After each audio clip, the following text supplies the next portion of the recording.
Movimiento Nacional por la Esperanza te quiere invitar a formar parte de esta gran comunidad digital, en donde compartimos las asambleas virtuales semanales, así como el panorama político-electoral nacional e internacional.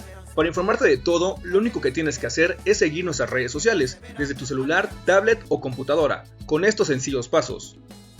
Ingresa a la plataforma de YouTube y en la barra del buscador escribe René Bejarano Martínez y así de fácil encontrarás nuestro canal. Una vez ahí, solo tienes que dar clic en el botón rojo que dice suscribirse y listo, ya eres parte de esta comunidad. Y recuerda activar la campanita en la opción que dice todas para que te llegue un aviso cada vez que subamos un nuevo video. Así de fácil, juntos estaremos construyendo esperanza por el buen vivir. Movimiento Nacional por la Esperanza.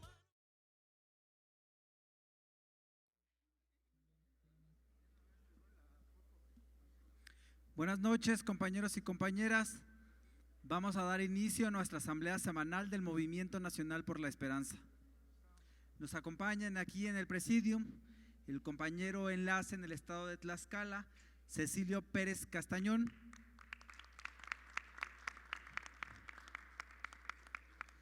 Nos acompaña una compañera joven de la alcaldía Miguel Hidalgo, Gabriela Daniels. De la alcaldía Tlalpan nos acompaña el compañero Carlos Nieto. De la alcaldía Iztapalapa nos acompaña una compañera joven, Verónica Martínez Maldonado. Como cada 8 días nos acompaña nuestra dirigente en el Estado de México, Celina Trujillo. Nos acompaña también nuestra compañera de Asuntos Internacionales, Itzel Ortega. De la Miguel Hidalgo nos acompaña nuestra compañera joven, Mariana Cruz Mora. De la Gustavo Amadero nos acompaña el compañero Francisco Romero. Y desde luego nuestro dirigente nacional, el profesor René Bejarano Martínez. Para iniciar con nuestra ronda de participaciones, le vamos a ceder el micrófono a nuestro compañero enlace en el estado de Tlaxcala, Cecilio Pérez Castañón. Adelante. Gracias, Miguel. Buenas noches. Buenas noches a todos y a todas, a todos los que por las redes sociales están conectados. Muy buenas noches. Con el permiso del presidio y sobre todo de usted, profesor René Bejarano.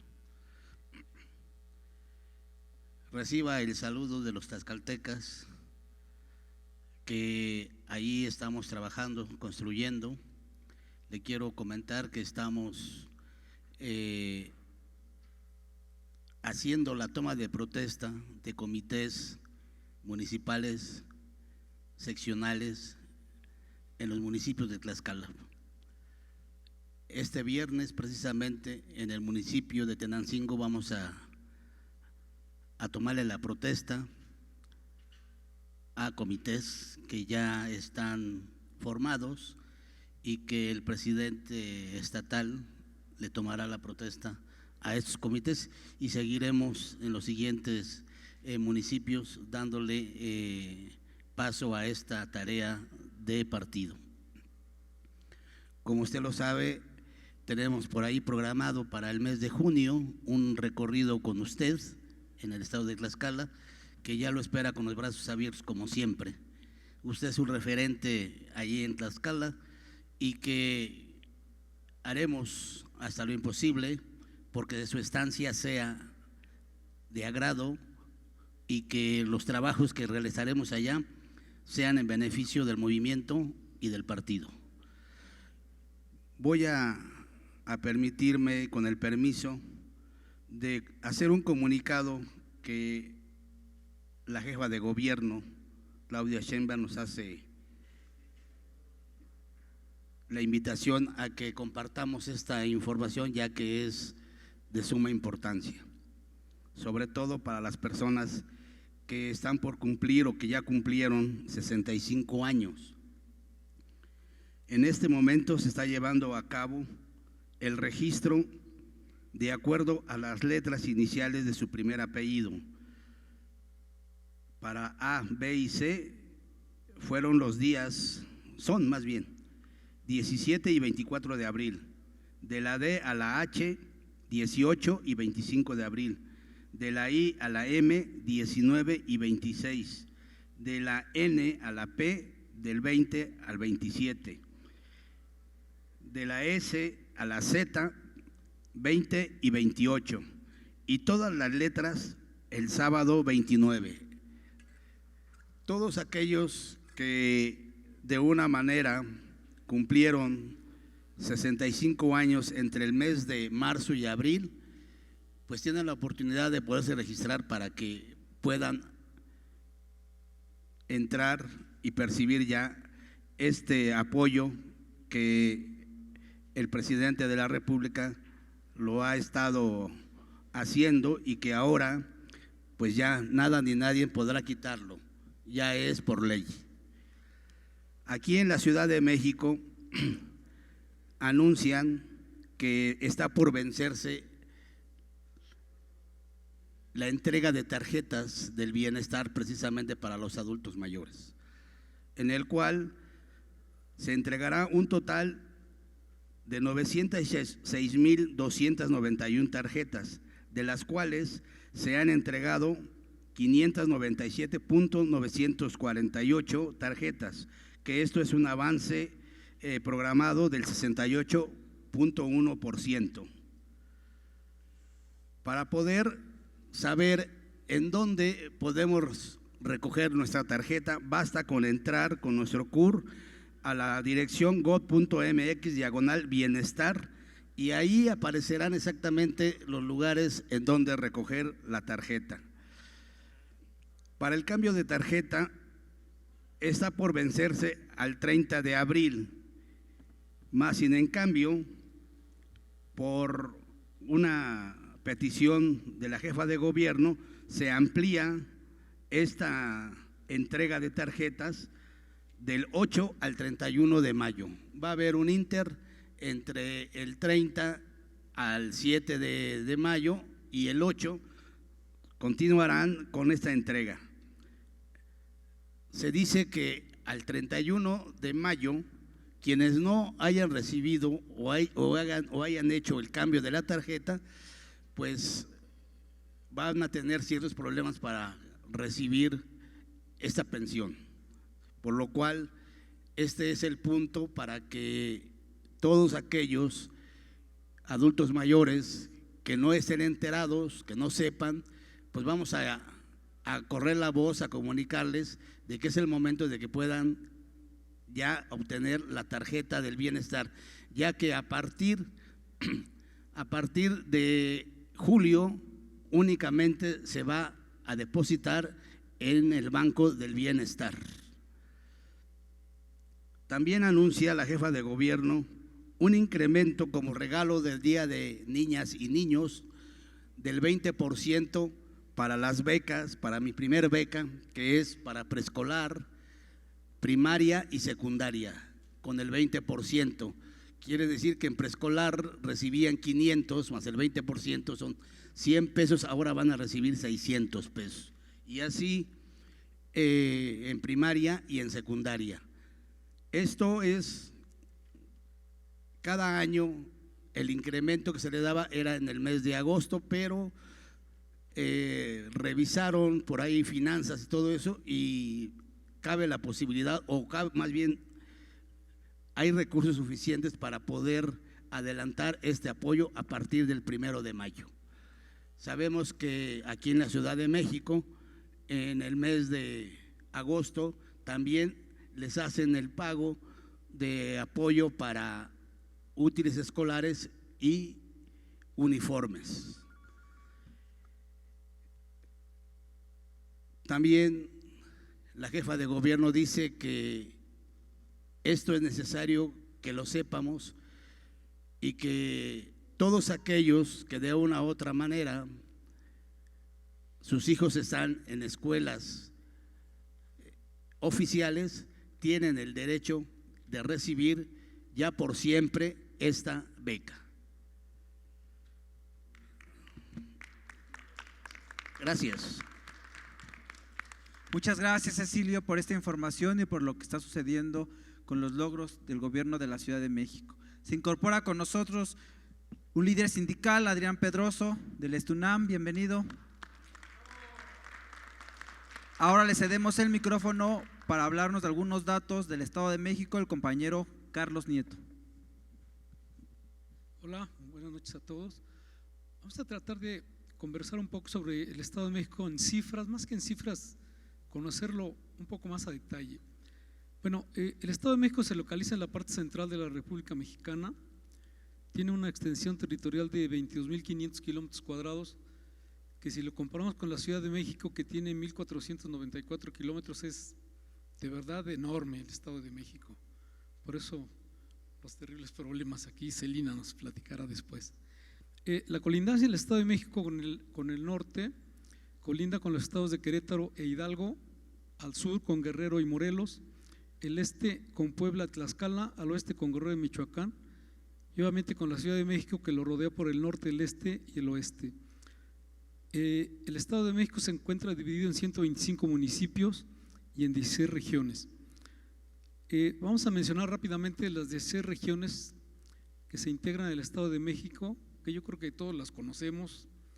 Mencionaremos por principio de cuentas Amecameca, Atlacomulco, Chimalhuacán, Cuautitlán Izcalli, Ecatepec, Iztapan de la Sal, Lerma, Naucalpan, Nezahualcóyotl, Tejupilco, Texcoco, Tlalnepantla, Toluca, Tultitlán, Valle de Bravo y Zumpango.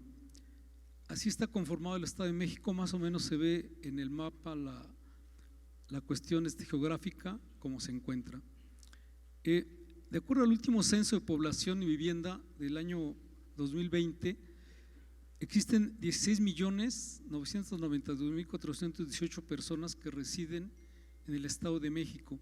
El 51.4%, es decir, 8.741.000 personas son mujeres y 8.251.000 son hombres. La edad mediana en el Estado es de 30 años y en el 2000 era de 23, se ha ido incrementando, para el 2010 fue de 26 y ahora en el 2020 es de 30 años. Aquí se ve la pirámide poblacional que está perfectamente proporcional en cuanto a hombres y mujeres, con una ligera diferencia que realmente no impacta. Seguimos igual, teniendo como dato el censo de población del 2020, en donde a nivel país sabemos 126 millones de personas en números redondos, y en el Estado de México hay casi 17 millones de personas, 16.992.000, y hay que decirlo, es el lugar más poblado del país. En la Ciudad de México, que es el segundo con mayor población, tenemos un poco más de 9 millones de habitantes. Y ya como referencia, el tercero, cuarto y quinto lugar se encuentran Jalisco con 8.300.000, Veracruz con un poco más de 8 millones y Puebla con 6,5 millones de habitantes. La edad mediana, si comparamos el Estado de México con la Ciudad de México, en el Estado de México es de 30 años y en la Ciudad de México es de 35 años. También hay que decirlo, Ecatepec, hablando de municipios, es el más violento, o está considerado así, como el más violento del Estado de México. La demografía por municipios, Ecatepec es el más poblado al tener 1.645.000 habitantes, y bueno, la superficie es de 186, casi 187 kilómetros cuadrados, y bueno, el comparativo obligado es con la Ciudad de México. La alcaldía de Iztapalapa tiene aún más habitantes que Ecatepec, 1.835.000 habitantes, y resulta ser que es la más poblada, la delegación de Iztapalapa, con una superficie territorial más pequeña de 116 kilómetros cuadrados. Le sigue la Gustavo Madero con un poco más de 1 millón de habitantes y también con menor territorio de 94 kilómetros cuadrados. En cuanto a servicios de salud se refiere, el Estado de México entre 2010 y 2020 la población declaró un incremento casi en un 8% de ingreso a los servicios de salud, es decir, un poco más de 11 millones de personas tienen acceso a servicios de salud. Esto es, evidentemente es un área de oportunidad en la que hay que trabajar. Asimismo, el 16% de su población, un poco menos de 3 millones, tienen alguna limitación en su actividad cotidiana, es decir, cuentan con alguna discapacidad o alguna condición mental con problemas. Comparativamente a la Ciudad de México, en el mismo periodo, aquí aumentó la afiliación al servicio médico de 63% a 72%, cercano al 9%.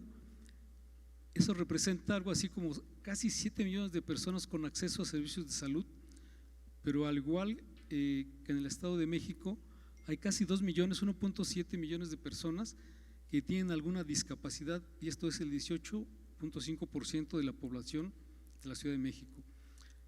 En cuanto a datos económicos, es interesante mencionar cómo se encuentra el Producto Interno Bruto en cifras para el Estado de México. El PIB no es otra cosa más que el valor de los bienes que el consumidor final compra, que se producen en un país, generalmente medido en un periodo de tiempo que es a un año, es decir, el dinero o la riqueza que genera, en este caso el Estado de México. El PIB se conoce como el Producto Interno Bruto por entidad federativa. Para el año 2021, es decir, hace 2 años, el Producto Interno Bruto del Estado de México fue de 24.225.040 millones de pesos, es decir, muchísimo ingreso generado. De hecho, de las entidades que mayor aportan al país, el Estado de México está en segundo lugar, con el 9.1%. Quien más aporta es la Ciudad de México, con el 15.3%, seguidos de Nuevo León con el 8%, Jalisco con el 7%, Veracruz con el 4.4%. Si sumamos esto, es decir, por ahí de el 44.5% del PIB nacional se encuentra en estos 5 estados. Es importante hacer notar que lo que no nos dice el PIB no es un indicador del nivel de vida ni del bienestar general de un país. Y bueno, en el Estado de México se encuentra una cantidad enorme de pueblos mágicos. Un pueblo mágico es un sitio donde se encuentran símbolos, leyendas, y el Estado de México ha conservado su arquitectura original, sus tradiciones, su historia y su cultura. Poseen atributos simbólicos como leyendas, historia o hechos trascendentales, con lo cual se puede promover de manera enorme el turismo. Vamos a anunciar 22 pueblos con encanto para descubrir la belleza natural que tiene el Estado de México. Uno es Acolman, Amanalco, Amecameca, Ayapango, Axapusco, Coatepec de Harinas, Donato Guerra, Jilotepec, Lerman, Nopaltepec, Otumba, Ozumba, Papalotla, Sultepec, Temascalcingo, Temascaltepec, Tenango del Valle, Tepetixtla, Talmanalco, Tonatico, Zacualpan y Sinacantepec. Realmente hay mucho más que se pueda decir, pero vamos, es una pequeña conversación para conocer un poco del Estado de México. Muchas gracias. Muchas gracias, compañero Carlos Nieto. Ahí se ve la importancia en números, valga la redundancia, la importancia que tiene el Estado de México ganarlo este 4 de junio. Ahora le cedemos el micrófono a nuestro compañero Adrián Pedroso para que nos hable sobre el 1 de mayo. Gracias.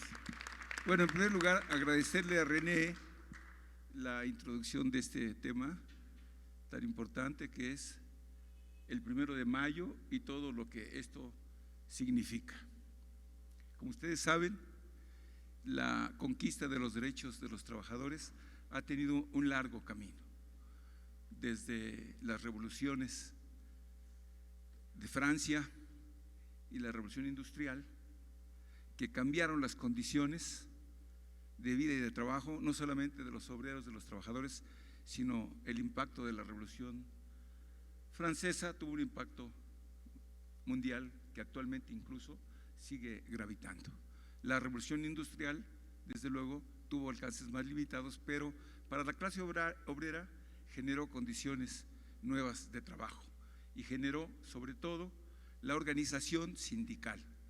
Ahí se organizaron los primeros sindicatos, las primeras uniones para defender los derechos de los trabajadores, sus prestaciones, el salario.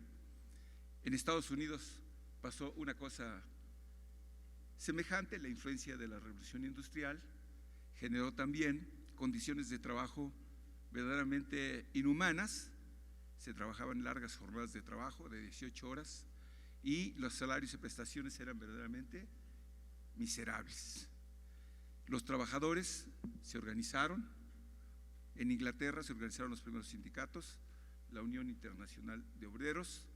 Lo mismo pasó en Estados Unidos y Canadá, en donde se organizaron los obreros en otra organización parecida, la Organización Internacional de Obreros, para luchar por disminuir las jornadas de trabajo, no permitir el trabajo de niños menores y que las jornadas para las mujeres también que trabajaban, como ustedes saben, en amplias actividades, pero sobre todo hasta la fecha lo hemos visto en la costura.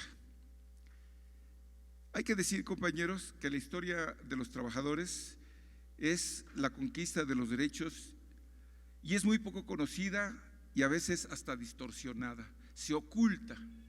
La gente que ha escrito sobre la historia, yo tuve que acudir para documentar a este libro que se llama El 1 de mayo y es de un escritor norteamericano que está en español, pero hay que darle contexto a todo lo que él dice, porque muchas de las cosas que él dice son desde la academia y no desde el movimiento obrero, y muchas de estas cosas se dicen sin el contexto, y muchas veces quien lee estos documentos sin el contexto que en ese momento se dio, es muy difícil entender.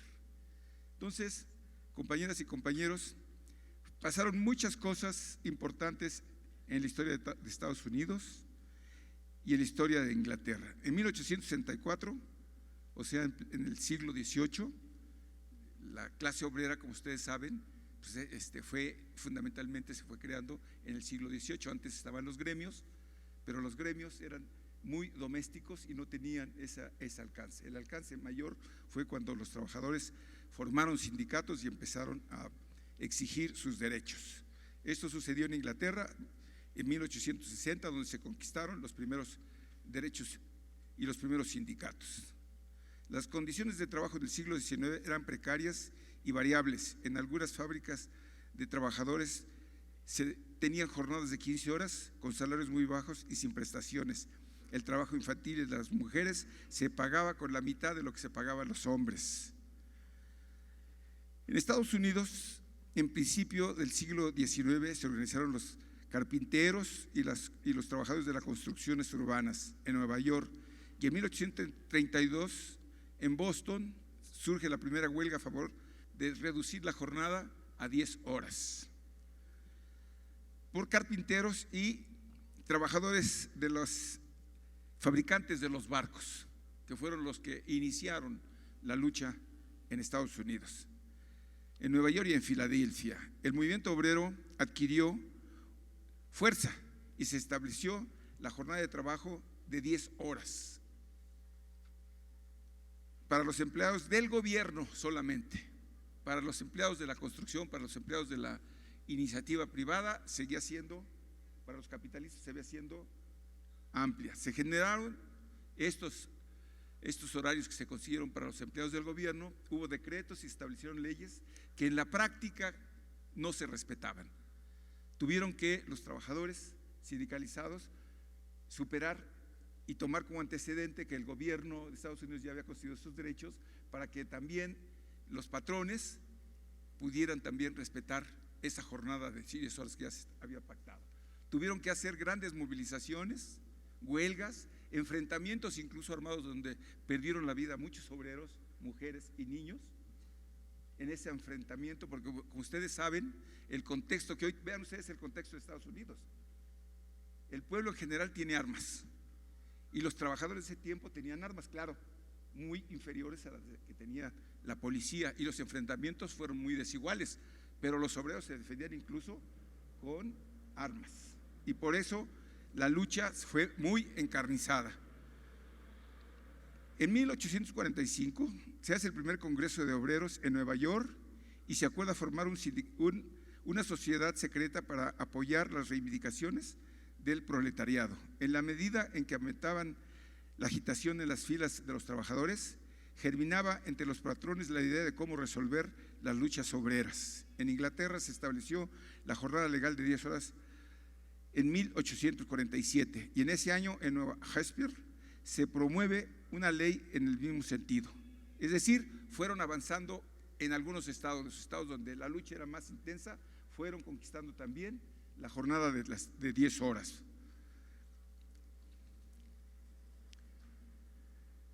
En la huelga, esta demanda se fue extendiendo. El presidente Johnson como el de los años 60 en México, que no tiene, digo de Estados Unidos, que no tiene que ver con nada, que este hombre fue el presidente, promulgó la jornada de 8 horas para todos los empleados del gobierno. Los obreros continuaron reclamando a los patrones la adopción del sistema también de 8 horas. En 1866, en Baltimore, celebraron un gran congreso obrero en el cual declararon que era tiempo de que los trabajadores abandonaran a los partidos burgueses y se organizaran en sindicatos, en organizaciones obreras. Como ustedes ven, esta decisión, fíjense, porque en ese pleno siglo XVIII los trabajadores creían más en la lucha electoral que en la lucha obrera. Sin embargo, se dieron cuenta que la lucha electoral los dividía por los partidos políticos y toman la decisión de empezarse a separar de la lucha de los partidos y poner en el centro sus demandas como trabajadores. Una cosa que me parece, compañeros, que hay que resaltar, que en México también, como ustedes ven, las organizaciones sindicales francamente pues dejan mucho que desear, incluido mi sindicato, no lo excluyo, aunque tuvo una época de mucho desarrollo en los años 70, donde incluso nuestro líder René fue parte de la Coordinadora Nacional de la Educación en los años 70, que hubo un auge muy importante en los 80, pero finalmente como ellos llegó el neoliberalismo y los sindicatos prácticamente se pasaron los 36 años aceptando las políticas sin ninguna movilización importante, una huelga, compañeros, no hubo huelgas en ese periodo. Entonces, regresando a Estados Unidos, llegamos al momento clave, los mártires de Chicago,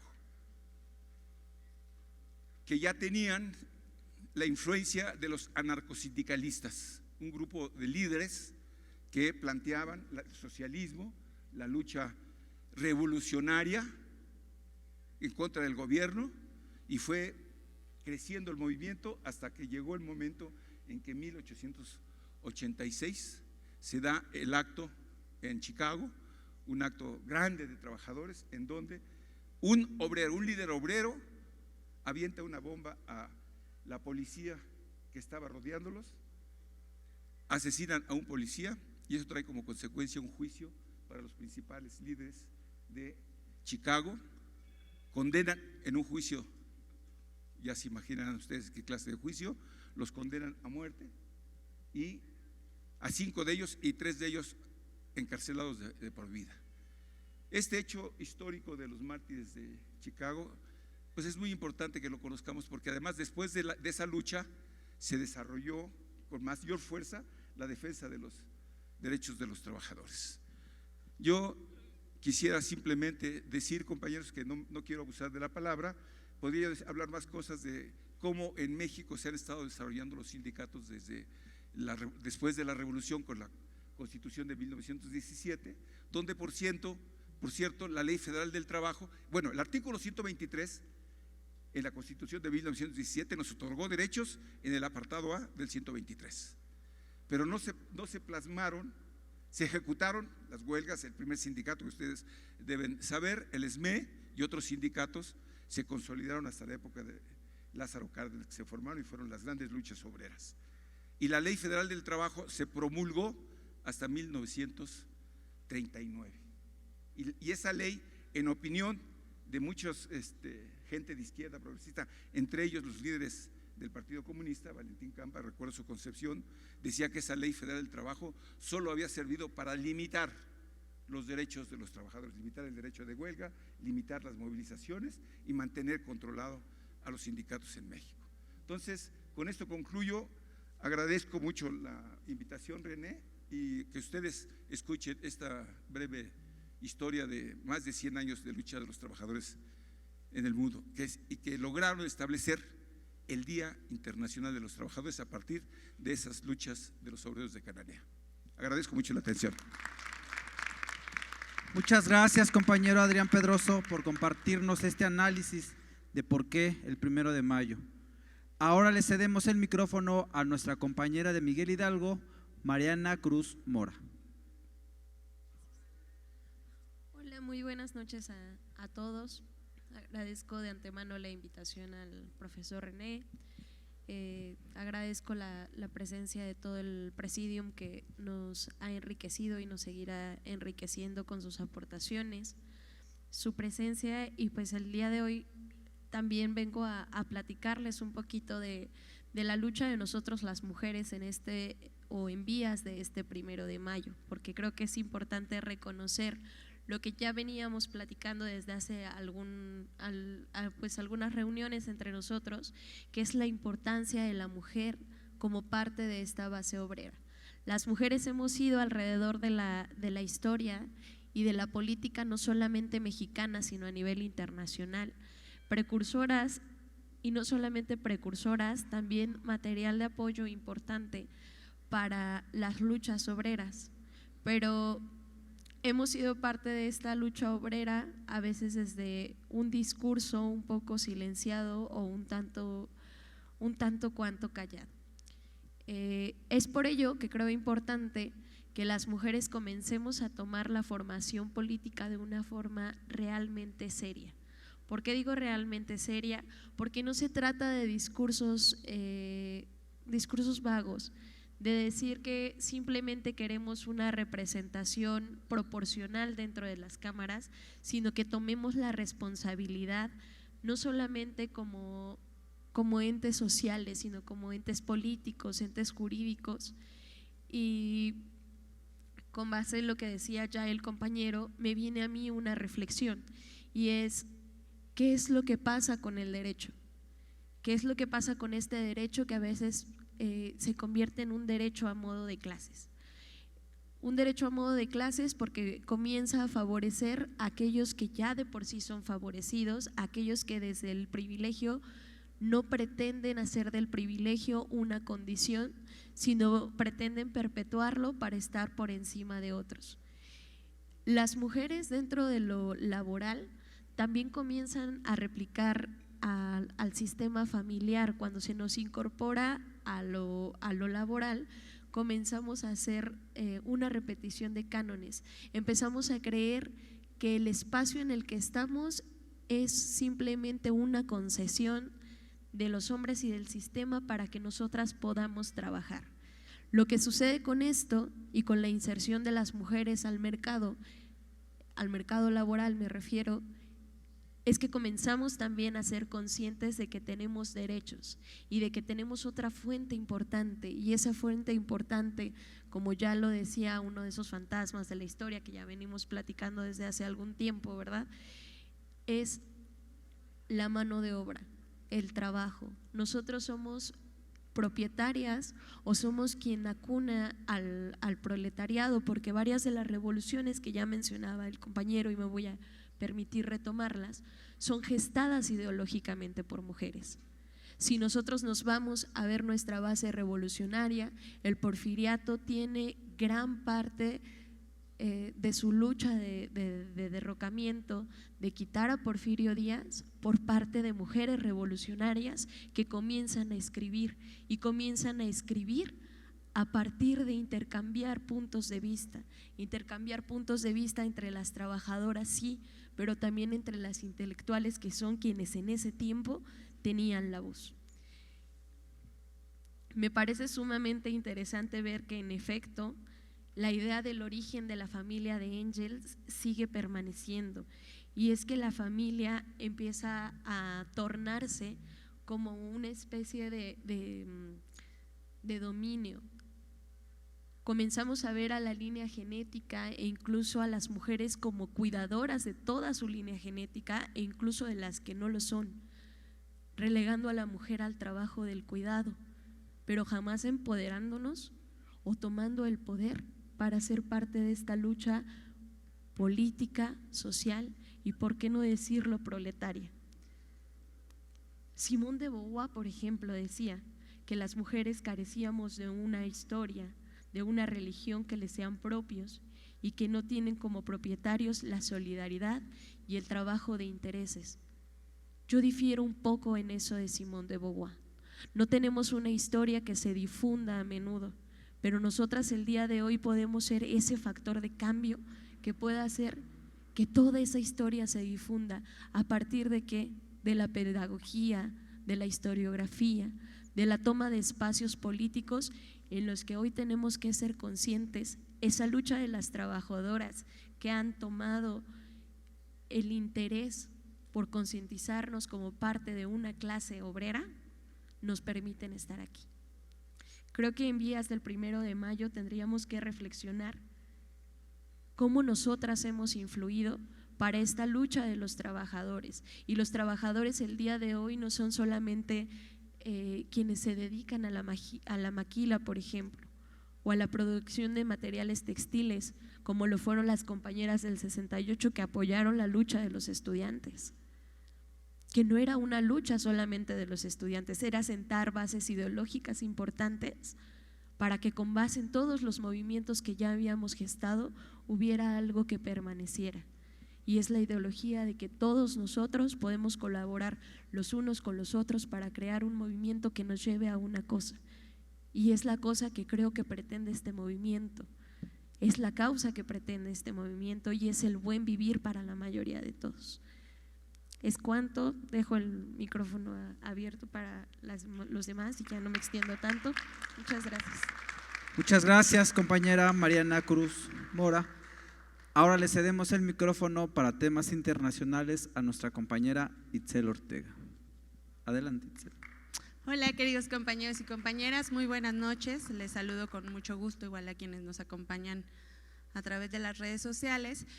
Y pues bueno, quiero comentarles que el próximo domingo pues va a ocurrir algo importante en América Latina, específicamente en Paraguay, un país en donde hay una maquinaria de poder pues impresionante, implacable diría yo, que es una de las más fuertes de América Latina y el Caribe y será puesta a prueba este domingo en sus elecciones presidenciales, en sus elecciones generales. Y es que fíjense que allá en Paraguay el Partido Colorado pues es una fuerza política muy conservadora que ha cooptado el poder desde hace muchísimos años. Ha tenido el poder casi de manera ininterrumpida desde 1947. Ese partido conservador pues ha llegado al poder y además ha impuesto un sistema que justo le ha permitido mantenerse de una manera pues fraudulenta, haciendo uso del Estado al final para captar votos en el sistema democrático, en fin, algo muy similar al Partido de la Revolución, el PRI aquí en México, igualito, ¿no? Tiene el poder y lo usa para permanecer en el poder a costa de pues del bienestar social. De hecho, déjenles digo que la única vez que perdió el poder fue en 2012, cuando justamente Fernando Lugo resultó electo frente a esta coalición opositora. En 2008, perdón. Y fue en 2008 cuando Fernando Lugo llega al poder, pues que se empieza a implementar como una transformación con un poder de izquierda desde el poder en beneficio de Paraguay, pero pues la coalición o el Partido Colorado que tenía mayoría en el Congreso pues no deja que continúe este proyecto democrático y de izquierda y entonces inician un juicio político en el año 2012 contra Fernando Lugo que al final pues termina destituyéndolo.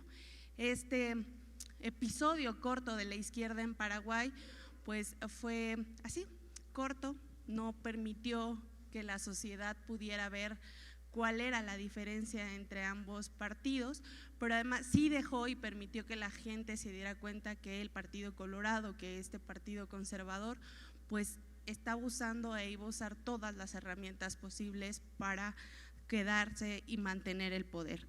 ¿Qué fue? O para que tengamos un poco más de análisis sobre este partido, pues déjenles digo además que el partido, pues por su naturaleza y por los años que ya tiene, ha tenido y ha enfrentado mucha división interna. Hay quienes creen que el Partido Colorado solo puede cambiar, por ejemplo, pues permaneciendo y perteneciendo a él. Entonces, estas confrontaciones internas pues también han sido o han marcado la historia en el Paraguay. Hay un personaje clave que se llama Alfredo Stroessner, que fue justamente un militar que pues gobernó desde 1954 a 1989 ese país y se caracterizó pues por ser un régimen militar muy cruel, muy represivo, que justo representaba en esencia lo que es el Partido Colorado. Este personaje pues igual implementó ahí un sistema electoral que marcó 5 procesos electorales pues por el fraude. Eran muy evidentes el llenado de boletas, la represión que había contra las personas que se manifestaban en contra de ese partido, que manifestaban que iban a apoyar a otro partido que fuera distinto al Colorado, y por supuesto pues esto acabó en una escena trágica de matanzas y de persecuciones en el Paraguay.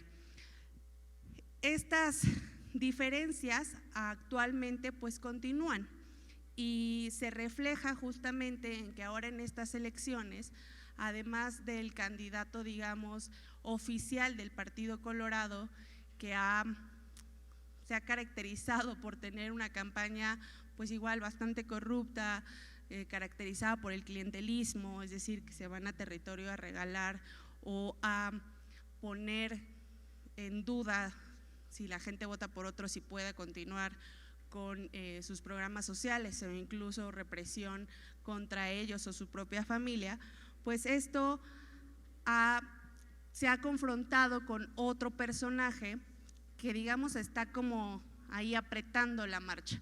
Desafortunadamente no es alguien de izquierda, desafortunadamente quien está peleando con este personaje del Partido Colorado es otro miembro del Partido Colorado. Otro miembro que dijo, no, pues es que, o sea, el Partido Colorado sí es corrupto, pero pues es natural porque así son todos los partidos del Paraguay, pero lo podemos cambiar, o sea, podemos hacer que sea un poquito menos corrupto. Entonces este personaje pues es el que está peleando, ¿no? O estos personajes son los que están peleando en la competencia ahora presidencial allá en el Paraguay, pero repito, pues lo desilusionante en este caso es que ambos son de esta tendencia conservadora del Partido Colorado. Para no extenderme mucho, pues quiero comentarles que estas posturas internas de debate y de confrontación, pues no solo hicieron o no solo están poniendo, digamos como en peligro, afortunadamente, que también el Partido Colorado pierda votación en Paraguay, sino que también se vio justo reflejado en los comicios en donde ganó la izquierda, donde ganó Lugo, porque además de que pues el proyecto de izquierda logró cooptar a ciertas personas del Paraguay, pues también hay que reconocer que en esos años, como ahora, había una división interna importante en ese partido y que eso de alguna manera contribuyó a que la izquierda pudiera arribar al poder. En esta ocasión la izquierda está teniendo un papel pues importante. También se hizo una coalición que en algunas encuestas aparece arriba, no en todas, y esto por supuesto tenemos que ser muy objetivos, que es también pues parte de un sistema que está cooptado, que es muy conservador y que está buscando mantener el poder, y que por supuesto las encuestas que no le favorecen pues están siendo ocultadas por los medios de comunicación, o incluso estos medios de comunicación pues están siendo amenazados para que los resultados siempre reflejen lo que a ellos conviene. Entonces la izquierda está teniendo pues un papel importante en estas elecciones. Sin embargo, pues sí es un país muy dividido, es una política muy difícil de cambiar, pero pues esperemos o hay que estar atentos de cómo se dan estos últimos días de elección ya o de campaña, cómo es que cierran, para ver el domingo qué es lo que va a suceder en Paraguay, porque como siempre, pues las elecciones nunca están ganadas por nadie, mucho menos en donde los datos no son pues mostrados, o no demuestran la realidad de ese país. Entonces, pues compañeros, hay que estar atentos el domingo. Y pues otra noticia igual en el ámbito electoral es que pues ya se anunció, ya es oficial que Joe Biden y Kamala Harris van a buscar la reelección en los comicios presidenciales del 5 de noviembre del 2024. Esto lo anunció hoy el presidente Joe Biden en un video que llamó Libertad, o que está titulado como Libertad, y en este video pues creo yo se destaca lo que va a ser la esencia de la campaña de Joe Biden, porque él justamente invita a los estadounidenses a no caer en esta lógica de trompista, de ataques, de discriminación, de sumarse más bien a un proyecto liberador en donde todos quepan, en donde sean Estados Unidos sea el país más incluyente, y pues eso habla de cuál será su ruta electoral para esta reelección que está buscando.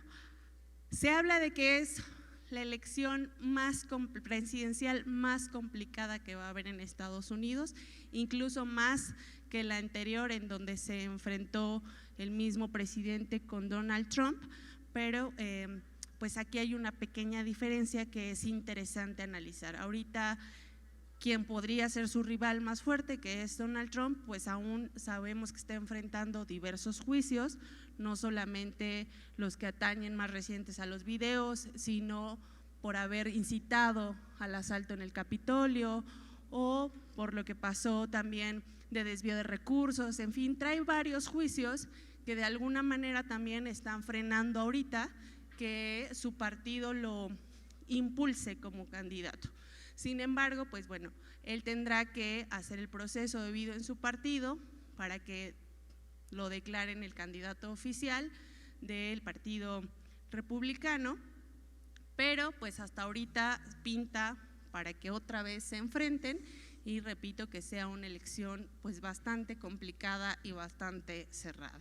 Entonces habrá que igual seguir pendientes del proceso de ambos candidatos, pero cuando menos Biden ya es el candidato oficial del Partido Demócrata. Entonces, pues, a ver qué tal nos pinta. Muchas gracias y linda noche, compañeros. Muchas gracias, Itzel, por estos temas. Y ahora para el tema del Estado de México, de la elección, le cedemos el micrófono a nuestra compañera Celina Trujillo.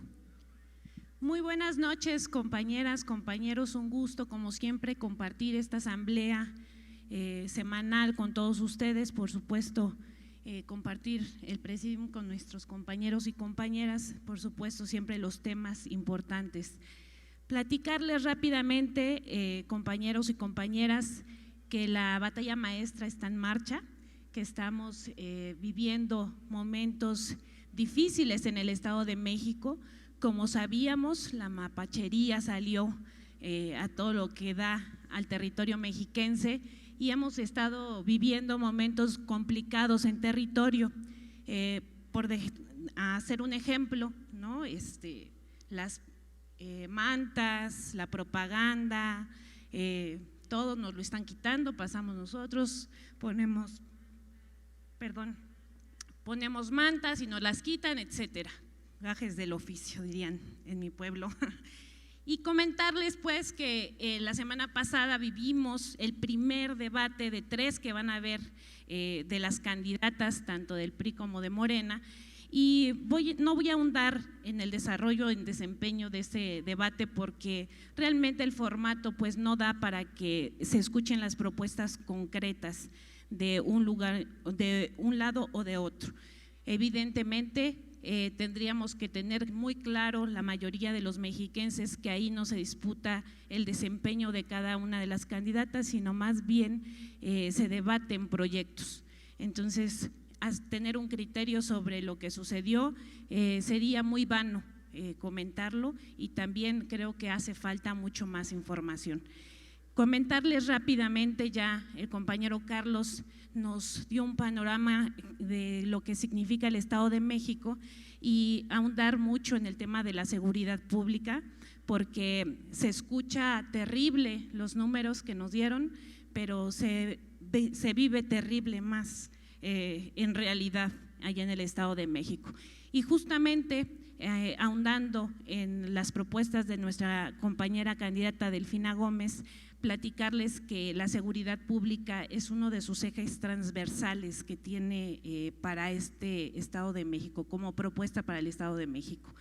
Y decirles que no solamente es la seguridad pública como tal, ¿por qué? Pues porque la seguridad pública tiene el objetivo de darnos paz y tranquilidad, cosa que no sucede con los gobiernos del PRI, ¿no? Desde hace mucho tiempo y ahora se ha agudizado mucho más en el Estado de México. Pero tenemos un gran cáncer que todavía es más difícil sobrellevarlo como mexiquenses.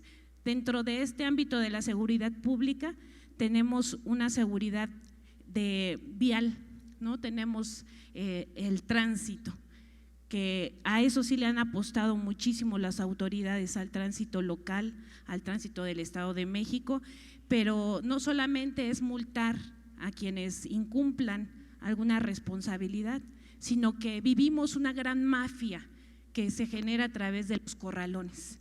Quiero decirles que a quien ha ido al Estado de México y los detienen, pues es pánico que nos puedan arrastrar a los corralones porque implica una gran cantidad de dinero. Insisto, no solamente es la multa, sino que ya nos cobran desde el arrastre, el piso, es decir, caer en un corralón del Estado de México implica 20, 30 mil pesos para poder salir. Y eso está lastimando y está lacerando a los mexiquenses. Quiero enfatizar en esto porque de verdad tener una propuesta transversal que nos beneficie a todos no va a ser sencilla, pero necesitamos cambiar esos métodos y esas costumbres que tienen en el Estado de México. Y enfatizar aquí a quienes nos ven en las redes sociales, decirles que este 4 de junio tenemos la oportunidad de cambiar la historia del Estado de México y es el momento de darle la oportunidad a Morena, a través de la maestra Delfina, de gobernar el Estado de México, este gran estado que merece y merecemos todos tener bienestar. Muchísimas gracias a todos. Muchas gracias, Celina Trujillo, por esta información. Ahora le cedemos el micrófono a nuestro dirigente nacional, al profesor René Bejarano Martínez. Gracias, Miguel. Buenas noches, compañeras, compañeros que están aquí presentes, tanto a las personas integradas en el presidium como a los asistentes provenientes de diversas entidades de la República. Agradezco a quienes hicieron uso de la palabra, especialmente a Adrián por su exposición acerca de los orígenes e historia de la lucha de los trabajadores y del significado del Día Internacional del Trabajo, el 1 de mayo. Muchas gracias, Adrián, a Cecilio por su información, a Carlos Nieto por su brillante siempre exposición bien documentada, a Celina acerca del Estado de México, a Itzel por su aporte internacional, también siempre muy informado, y desde luego a Mariana Cruz por su enfoque de género. Estamos en la asamblea correspondiente al martes 25 de abril del 2023. El tema que circuló, que fue el más importante durante el fin de semana y lo que va de esta, es acerca de la salud del presidente López Obrador.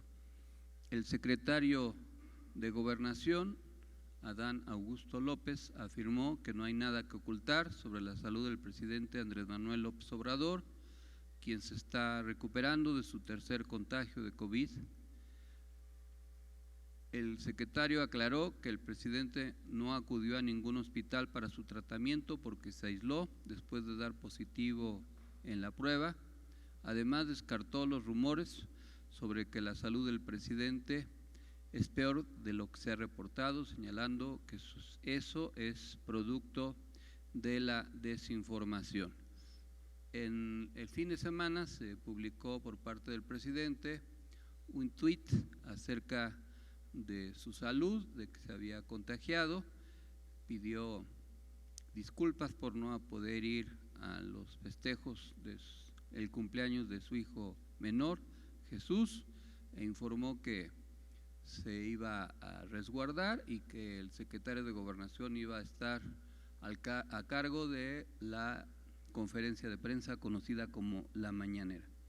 A raíz de ese tuit y durante los demás días se desató una campaña infame de manipulación, de memes, de mentiras, que raya en lo canallesco, porque se generaron múltiples versiones insólitas acerca de la salud del presidente, sin mayor fundamento que los propios rumores, pero que exhibían y exhiben, porque todavía existe, el nivel de descomposición moral de quienes propalaban esa información.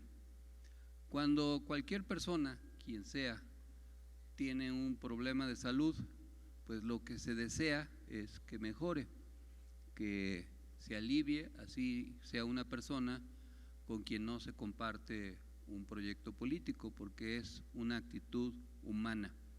Pero muchos comunicadores y políticos de mala entraña, o como dijo el secretario de Gobernación, que tienen podrida el alma, dejaron sentir y conocer su deseo de que al presidente le estuviera yendo mal, que estuviera gravemente enfermo, que estuviera al borde de la muerte. Se difundieron versiones acerca de su incapacidad física permanente para atender sus funciones, etcétera. Todo esto es parte de la miseria moral de los opositores de la derecha, que son hipócritas porque alegan, defienden supuestamente un proyecto mejor al que actualmente se está implementando, pero que no dudan en desearle mal a los demás y particularmente al presidente. Esto debe señalarse porque los personajes políticos se califican a sí mismos con estas conductas. Más allá de sus discursos, sus maneras de actuar los ubica como personas que no tienen una calidad humana para dirigir un país y que son mezquinos, miserables, que desean el mal para las personas que no comparten sus puntos de vista. Esto es algo que debe recriminárseles, no se debe dejar pasar en alto, porque exhibe a los opositores, los desnuda, los hace ver cómo son en verdad, y nosotros debemos ante la gente demostrar que tenemos una actitud superior ante la vida y que actuamos con integridad y que buscamos que más allá de las diferencias, cualquier persona, quien sea, con responsabilidades públicas o no, supere sus problemas de salud. Este es un primer comentario. El segundo, sin embargo, no debe dejar de señalarse el que en la historia la salud de los líderes es algo que atañe no solo a ellos mismos, sino a los sectores que dirigen, porque el destino de un líder influye en el destino de las personas que lo siguen. Por eso es necesario que los líderes procuren que su salud se preserve y deben actuar con responsabilidad para no dejar en un momento determinado a un lado sus funciones o incluso generar un vacío de poder. Decía Germán Dehesa en alguna de sus columnas que las madres perdonan a sus hijos siempre, que las mujeres a veces perdonan, pero que el cuerpo nunca perdona, que siempre nos pasa la factura de lo que le hagamos o dejemos de hacer. Y por eso es necesario que todos nos cuidemos nuestra salud, nuestro cuerpo, pero sobre todo quienes tienen la responsabilidad de dirigir a otras personas, porque su vida no les pertenece solo a ellos, son parte de una gran responsabilidad, sin que esto se interprete como un culto a la personalidad, pero es obvio que el destino de un personaje tan importante como Andrés Manuel, pues influye en la vida política del país y es necesario que haya cuidado. Es necesario que entendamos que los organismos tienen límites y sobre todo los organismos que han sido sobretrabajados, que han sido sometidos a excesos de trabajo y que la vida política a veces implica ese tipo de esfuerzos. El cuerpo resiente el desgaste físico, el estrés, el manejo de las emociones y todo eso repercute en el corazón, en el aparato circulatorio, en la salud, en el sistema en su conjunto. Y por eso, pues no se debe pedir al cuerpo más allá de lo que puede dar. Además, como dijera una frase común, no es lo mismo los 3 mosqueteros que 20 años después o 40 años después, todo por servir se acaba, dijera otro refrán, y acaba por no servir, entonces hay que darle buen uso en la parte de la vida que nos corresponda. Y pues sí, es una responsabilidad muy grande la que tiene el presidente y tiene que estar al pendiente de que se haga el Tren Maya, que funcionen las refinerías, que la Corte no haga maldades, la tremenda Corte, que no se descarrile el proceso de transición democrática, que Morena no se equivoque, etcétera.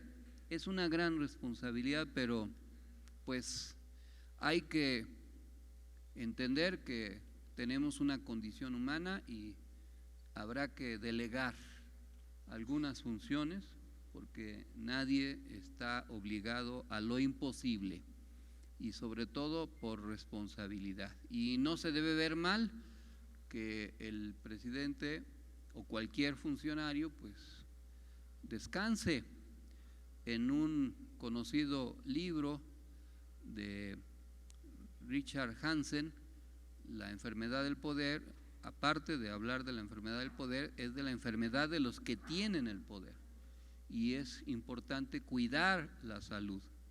Hay muchas historias en torno a la salud de los poderosos y cómo pueden influir en la vida de otras personas. Por ejemplo, en ese libro se habla de que John F. Kennedy padecía la enfermedad de Addison, que es una insuficiencia. Yo no soy médico y si digo algo que no esté bien dicho, ofrezco disculpas, pero según lo que recuerdo, es una insuficiencia de vitamina D que en aquellos años se combatía con cortisona. Pero esa enfermedad afectaba al presidente Kennedy justo en la crisis de los misiles, cuando el mundo estuvo al borde de una conflagración nuclear mundial, porque Nikita Khrushchev envió unos barcos con posible instalación de misiles nucleares que podrían haberse instalado en La Habana, y detuvieron a esos barcos en aguas internacionales, y hubo una tensión muy fuerte entre Rusia y Estados Unidos por la crisis de los misiles, como se conoció en esos años, y que estuvo a punto de un conflicto nuclear mundial. Eso, pues en medio de un gobernante que tiene el poder, para decirlo metafóricamente, de apretar el botón rojo, es decir, de desatar un conflicto, pues da miedo. Ahora que ya se conoció en la historia cómo estaba Kennedy, que no necesariamente estaba pleno en sus facultades, y si podría haber estado más afectado, pudo haber tomado una decisión precipitada o equivocada, y pues no estaríamos platicándolo, no hubiéramos sobrevivido a ese asunto. Eso no es una exageración. Los líderes tienen que cuidarse física y mentalmente, tiene que haber equilibrio en su conducta, y por eso tienen que comer bien, dormir bien, relajarse, dormir lo que necesitan y manejar adecuadamente el estrés para que eso no los afecte. Y nuestro presidente, pues yo creo que es un hombre comprometido, sacrificado. La época en que yo pude estar con él trabajando directamente, pues conocí de sus ritmos de trabajo. Pero por más que en la historia se generen mitos, no hay superhombres, no existen. Todos tenemos limitaciones, todos tenemos alguna capacidad superior en algún nivel. Hay quien tiene necesidad de dormir menos, hay quien su ritmo cardíaco le da para trabajar más tiempo, hay quien tiene talentos especiales, hay quien tiene un coeficiente intelectual muy alto, pero todos tenemos un límite o límites, y no hay que rebasarlos, porque entonces nos dañamos a nosotros mismos. Y tenemos que cuidar al proceso. El presidente tiene que cuidarse, quienes lo cuidan tienen que convencerlo de que necesitamos que siga al frente muchos años como presidente y como líder político en el futuro, por las enseñanzas. Ha anunciado que va a publicar o escribir otro libro, además de los que ya ha escrito, después de que deje la presidencia, y seguramente eso va a servir para que muchos más podamos aprender de sus lecciones.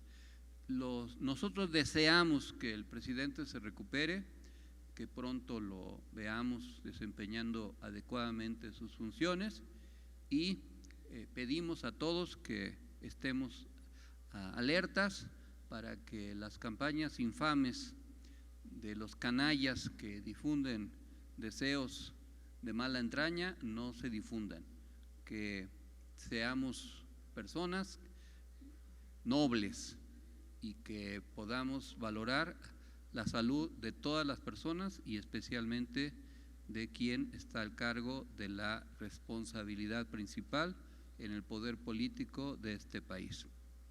Vamos a pedirle al presidente que salga adelante y que siga dando muchas batallas. En otro tema,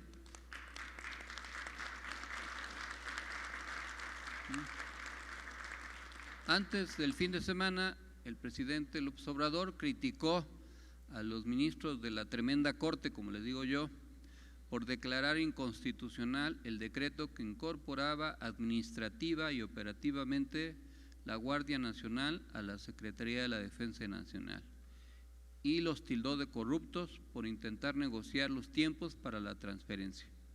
El mandatario acusó a 8 ministros de actuar de manera facciosa y no con criterio jurídico, y de estar al servicio de las cúpulas del poder en lugar de la mayoría del pueblo de México.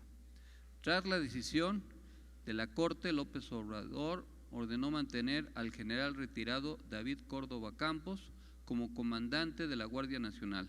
Además, anunció que la Guardia Nacional seguirá recibiendo apoyo de la Secretaría de la Defensa Nacional y presentará una nueva iniciativa de reforma constitucional en septiembre del 2024 para insistir en la dependencia de la Guardia Nacional de la Sedena.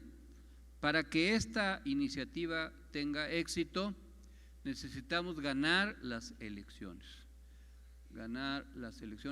de las gobernaturas, obviamente la presidencia, el Senado, pero ganar las 2/3 partes de la Cámara de Diputados y de la Senaduría. Eso implica que de los 300 distritos que hay, nosotros podamos asegurar más de 180 ganados, que aseguren casi 190, que aseguren la mayoría calificada que pueda reformar la Constitución. Entonces tenemos que ver con responsabilidad eso, que ahí en el Estado de México aspiremos a ganar los 41, no sé por qué les gusta ese número allá, pero bueno, es un bonito número. Y así en cada entidad, que logremos esa correlación de fuerzas. Si lo logramos, podemos incluso pensar en una nueva Constitución, ya no estar remendándola cada periodo ordinario de sesiones, sino pensar en la promulgación de una nueva Constitución que culmine los objetivos de la Cuarta Transformación. Acuérdense que la primera, segunda y tercera transformación culminaron con la expedición de una Carta Magna en cada año correspondiente. Lo mejor sería que al final del sexenio de López Obrador ganáramos los 2/3 de la Cámara de Diputados y del Senado, que se pueda enviar otra vez esa iniciativa, se pueda aprobar, pero que de una vez volvamos ley para que se vuelva irreversible todas las políticas públicas y otras que se puedan ir aprobando a lo largo de los últimos meses del gobierno de López Obrador. ¿De quién depende? Pues de nosotros, de que seamos eficientes, de que podamos convencer a la población, de que haya unidad, de que hagamos ofertas creíbles, que postulemos buenas candidaturas en cada uno de los distritos y que unifiquemos nuestras propuestas para ganar con amplia ventaja. ¿Es posible? Es posible, sí es posible, es totalmente posible ganar tener esa correlación, y esa es la tarea, es la consigna que tenemos que tener desde ahora. En otro tema, el presidente López Obrador calificó la actitud de la Agencia Antidrogas de Estados Unidos, conocida como DEA, como una intromisión abusiva al no haber solicitado permisos para su operativo de infiltración al cártel de Sinaloa y no haber informado al gobierno de México. López Obrador dijo que México es soberano y que ya no se permitirán agentes extranjeros en el país. Además, criticó a las agencias estadounidenses por recurrir a maniobras politiqueras y propaganda de mal gusto. El presidente mexicano aseguró que se hablará de las condiciones para la cooperación, pero que ya no son los tiempos de Felipe Calderón y Genaro García Luna, donde había subordinación de la Secretaría de Marina a las agencias de Estados Unidos. En otro tema también importante, acerca de la compra de plantas de la empresa española Iberdrola, se dijo que esta compra no impactará la deuda. El titular de la Secretaría de Hacienda y Crédito Público de México, Rogelio Ramírez de la O, afirmó que la compra de las 13 plantas de generación de electricidad a Iberdrola no significará una deuda adicional al gobierno. Según Ramírez de la O, la inversión de $100,000 millones se recuperará en un periodo de 10 años y el Fondo Nacional de Infraestructura, FONADIN, aportará el 51% de la compra, mientras que el resto será financiado con deuda. En lo que se refiere a la ley minera, este martes las comisiones de Minería y Desarrollo Regional y de Estudios Legislativos, segunda del Senado, discutirán la ley minera aprobada la semana pasada en la Cámara de Diputados. La reforma restringe la minería y reduce los tiempos de concesión, facilitando la cancelación de permisos. Además, se regulan el manejo de residuos mineros y metalúrgicos, la concesión de agua y la transmisión de títulos de concesión.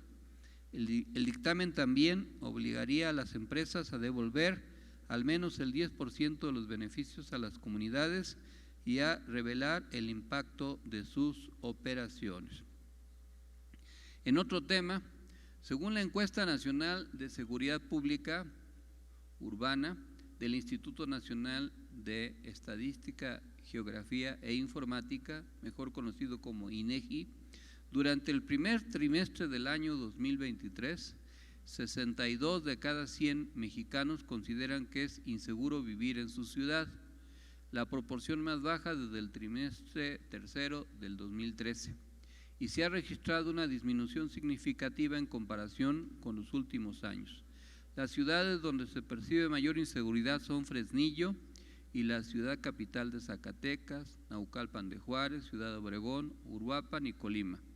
Por otro lado, la población consultada considera que la Marina, el Ejército y la Guardia son efectivos para combatir a la delincuencia. En otro tema también importante, se detuvo en Reynosa a Christian von Roerich, ex diputado local y ex alcalde de Benito Juárez en la Ciudad de México, líder de lo que se ha dado en llamar el cártel inmobiliario.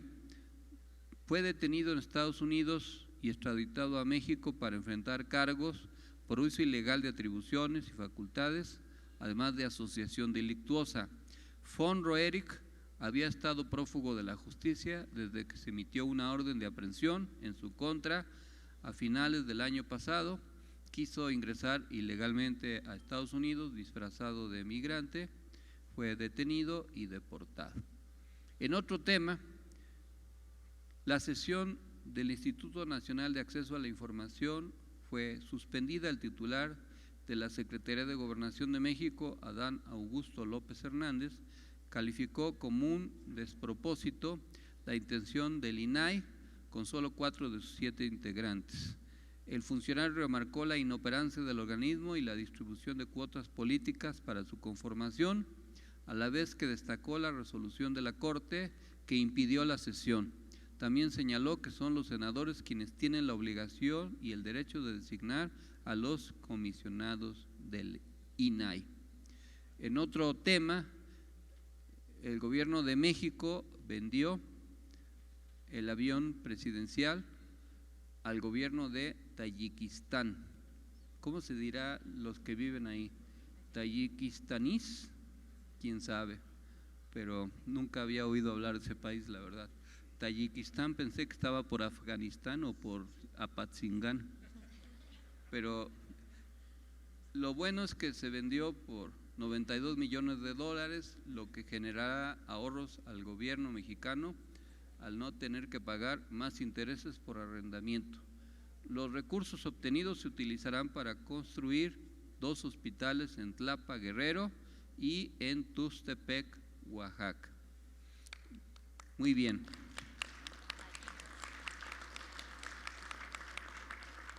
Se suspendió la fecha de la cumbre de la Alianza de América Latina y el Caribe, programada para el 6 y 7 de mayo en Cancún, por el contagio por COVID del presidente mexicano López Obrador, quien es el convocante de la cumbre.